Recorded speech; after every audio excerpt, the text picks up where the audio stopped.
राधे राधे दोस्तों। पुराने समय की बात है। एक गांव में एक लड़का रहता था जिसका नाम था लल्लू।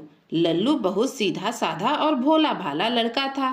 थोड़े समय पहले ही उसका विवाह हुआ था। वह इतना भोला था कि कोई भी उसे बेवकूफ बना देता और वह उसकी बातों में आ जाता। एक दिन की बात है कि लल्लू की सास ने उनके घर आने का न्योता भेजा। लल्लू की पत्नी तो वहां जाने न पाई, मगर लल्लू अपनी ससुराल चल पड़ा। जब लल्लू अपनी ससुराल पहुंचा तो उसकी सास ने उसके लिए खिचड़ी बनाई। इससे पहले लल्लू ने खिचड़ी कभी खाई नहीं थी। उसे वह खिचड़ी बहुत अच्छी लगी। वह अपनी सास से बोला कि जो आपने अभी मुझे बनाकर खिलाया, इसको क्या कहते हैं? यह तो बड़ी ही स्वादिष्ट है। उसकी सास कहने लगी, दामाद जी, इसे खिचड़ी कहते हैं। लल्लू ने यह नाम पहली बार सुना तो वह बोला, मैं घर जाते जाते इस नाम को तो भूल जाऊंगा।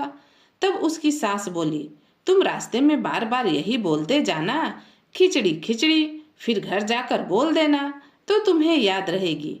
रास्ते में लल्लू बोलता ही जा रहा था कि खिचड़ी खिचड़ी। गर्मियों के दिन थे और चलते चलते दोपहर हो गई। बेचारा थकान उतारने को किसी छायादार पेड़ की तलाश करने लगा। तभी उसे एक गहरी छाया वाली शीशम का पेड़ दिखाई दिया। थोड़ी देर बैठने की सोचकर वह शीशम के पेड़ के नीचे जा बैठा। अब ठंडी ठंडी छाया में ठंडे ठंडे हवा के झोंके लगे तो लल्लू को नींद आने लगी और वह वहीं सो गया। कुछ देर बाद उठा तो खिचड़ी शब्द उसे याद ही न रहा। लाख कोशिश की मगर खिचड़ी का उसने अब खाचिड़ी बना दिया। अब खाचिड़ी बोलते बोलते उसने अपनी राह पकड़ ली।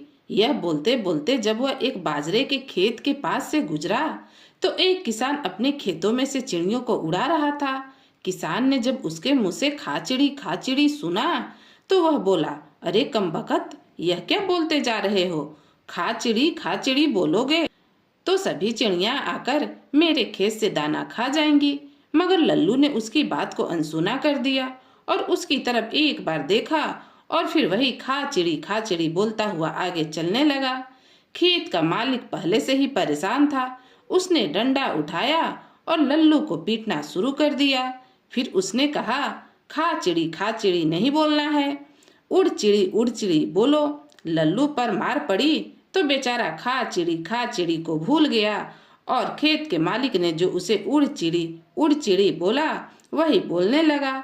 अब लल्लू उड़ चिड़ी कहता हुआ आगे बढ़ने लगा तो रास्ते में एक शिकारी ने चिड़ियों को पकड़ने के लिए अपना जाल बिछा रखा था।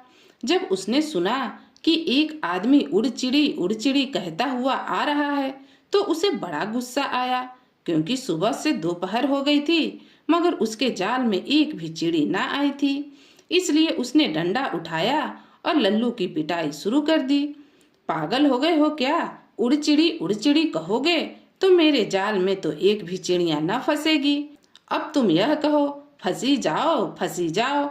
अब लल्लू बेचारा अपने जख्मों को सहलाता हुआ यह बोलता चलने लगा, आओ और फंसी जाओ, आओ और फंसी जाओ। थोड़ा आगे बढ़ा ही था कि एक दरोगा और कुछ सिपाही एक चोर को पकड़कर ले जा रहे थे। बड़ी दौड़ धूप करने के बाद चोर उनके हाथ आया था। ऊपर से एक आदमी को उन्होंने जब यह कहते सुना कि आओ और फंसी जाओ, उन्होंने सोचा, यह तो हमारे पैसे का मजाक उड़ा रहा है। जिस तरह से यह कह रहा है आओ और फंसो जाओ, हम ऐसे बिना कारण के किसी को नहीं पकड़ते। सिपाही ने बेचारे लल्लू को पकड़ लिया। गरीब को ऐसी मार पड़ी कि दुश्मन को भी भगवान बचाए। फिर दरोगा बोला, अरे बेवकूफ, यह ना कहो कि आओ और फंसी जाओ, बल्कि यह कहो कि भगवान ऐसा दिन किसी को न दिखाए। बेचारा लल्लू पुलिस की मार से इतना डरा कि जोर जोर से यही कहता चलने लगा कि भगवान ऐसा दिन किसी को न दिखाए। थोड़ी ही दूर चला था कि एक दूल्हे की निकासी निकल रही थी। दूल्हा सेहरा बांधे घोड़ी पर सवार था। गाजे बाजे बज रहे थे। अचानक कुछ बारातियों के कानों में एक आवाज पड़ी कि भगवान ऐसा दिन किसी को न दिखाए। अब बाराती यह सुनकर सकते में आ गए कि ऐसी शुभ घड़ी में हमें क्या सुनने मिल रहा। फिर क्या था, उन्होंने आओ देखा न ताओ, लल्लू को पकड़ लिया और पकड़कर ऐसा पीटा, बेचारा बेसुध सा जमीन पर जा गिरा। फिर बाराती बोले, कम बकत यह बोल कि भगवान यह दिन सबको दिखाए। अब बेचारा वही बोलता आगे बढ़ा कि भगवान यह दिन सबको दिखाए। मार पिटाई से ऐसी हालत हो गई कि पांव को कहीं रखता और पांव कहीं पड़ता।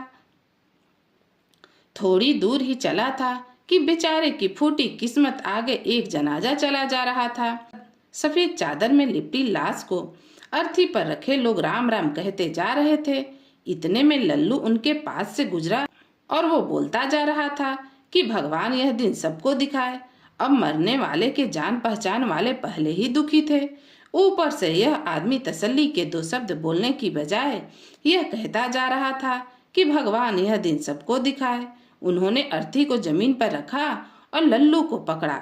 सबने लात घूसों से बेचारे को नीला कर दिया। जी भर के मार पिटाई करने के बाद कहने लगे, अबे कहना है तो यूं कह कि भगवान यह दिन किसी दुश्मन को न दिखाए। अब बेचारा यही बोलता गिरता पड़ता चलने लगा और सोचने लगा कि कभी अब ससुराल अकेला नहीं जाऊंगा। आखिर किस्मत जागी। थोड़ी दूर उसे अपना गांव नजर आया। थोड़ी जान में जान आई तो कदमों को थोड़ा तेज किया। गांव में घुसा तो गांव वाले ने सुना कि लल्लू यह कहता जा रहा कि भगवान यह दिन किसी दुश्मन को ना दिखाए, और हालत भी उसकी खराब थी। गांव वालों ने लल्लू को पानी पिलाया और सहारा देकर घर छोड़ने आए। बेचारा वही बात दोहराता रहता कि भगवान यह दिन किसी दुश्मन को भी ना दिखाए। अब उसकी पत्नी ने लल्लू का यह हाल देखा तो बड़ी घबराई। उसने पूछा, अरे क्या हुआ, यह हाल कैसे हुआ? अब पत्नी ने भी खूब दहाड़ मचाई कि ठीक ठाक मेरे मायके गए थे और ये किस हाल में वापस लौटे। वह कहने लगी, जिसने मेरे लल्लू को मारा उसे कीड़े पड़ जाए, उसका सर्वनाश हो जाए। इसी दौरान एक पड़ोसी वैद्य को बुला लाया। वैद्य ने लल्लू को ढंग से देखा, जख्मों पर मरहम पट्टी की और जाते जाते कहा, इन्हें खाने में खिचड़ी बना कर देना, हल्दी वाला गरम गरम दूध भी पिला देना। अब तो खिचड़ी का नाम सुनते ही लल्लू झट से उठा और अपनी पत्नी से बोला, यही तो बनाना है, यही तुम्हारी माँ ने तो बनाई थी और इसी ने मेरी यह हालत की। रोज अब लल्लू खिचड़ी खाने लगा था। तो दोस्तों, कहानी यहीं खत्म होती है। आपको यह कहानी कैसी लगी कमेंट करके जरूर बताएं, और अगर आप मेरे चैनल पर नए हैं तो ऐसी नई नई कहानियां सुनने के लिए चैनल को सब्सक्राइब करें। तो फिर मिलती हूँ एक नई कहानी के साथ। कहानी सुनने के लिए आप सभी का बहुत बहुत धन्यवाद।